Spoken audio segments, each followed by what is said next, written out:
let's give a rousing welcome to Mr. Hank Williams. All right, boys, let it roll. Do you love me? Most of the time I do.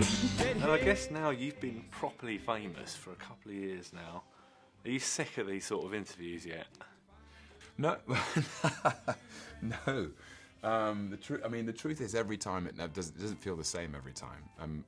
Because you're talking about, every time I've done these interviews, you're talking about new work that you've done.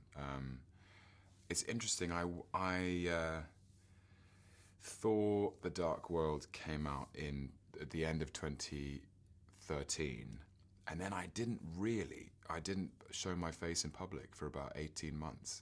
I just worked. I disappeared down the rabbit hole of making stuff, and that was actually the most satisfying experience, because I made a whole bunch of films. I made Crimson Peak and High Rise and I Saw the Light, and here I am before you talking about I Saw the Light. So it feels new every time.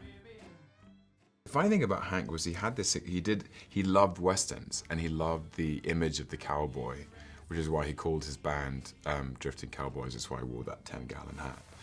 I think there was that sort of slightly, he had real charisma. He was a real showman, and he would wear the rhinestones on his shoulders, and he would wear the tassels. And it's interesting because Elvis came around and became a huge star, the biggest star in the world 5 or 6 years later.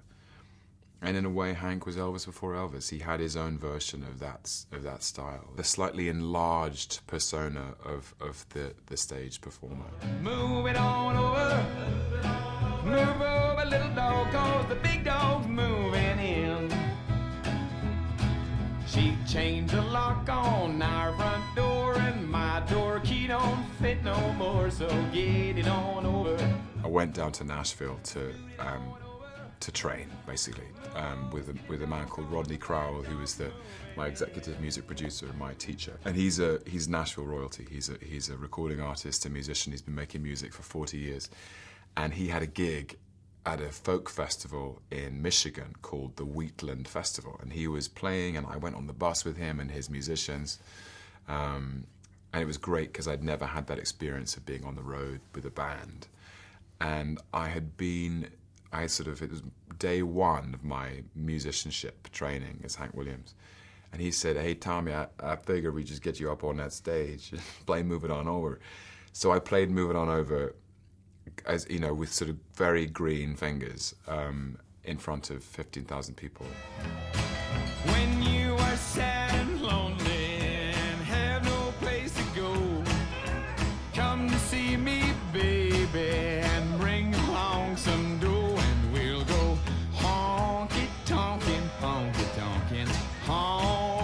I saw recently, in the wake of Prince's passing, God rest his soul, I saw something I'd never seen, which was his solo of a live performance of While My Guitar Gently Weeps by the Beatles. And I stand in awe of that level of kind of virtuosic guitar playing. I cannot do that. I would never profess to be able to do that.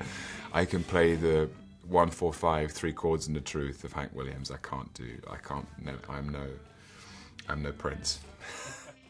You appeared on the cover of Shortlist magazine I did. Last year, yeah, with Bentley the cat. That's right. And last week, I think you were on the James Corden show with a baby leopard. Are you thoroughly a cat man, or is there room for, dog love too? I actually have had more dogs in my life than cats, I would say.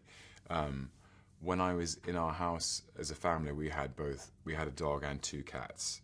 We had a golden retriever called Muffin, named after her mother, Crumpet, who was my best friend in the world.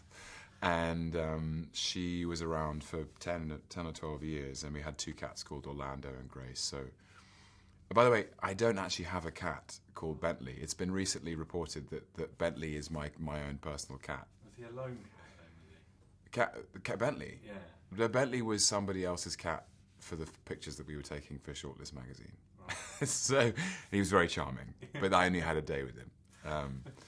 But no, I love dogs too. I've always wanted to have a dog actually, as a for myself. But I travel too much. It wouldn't be right.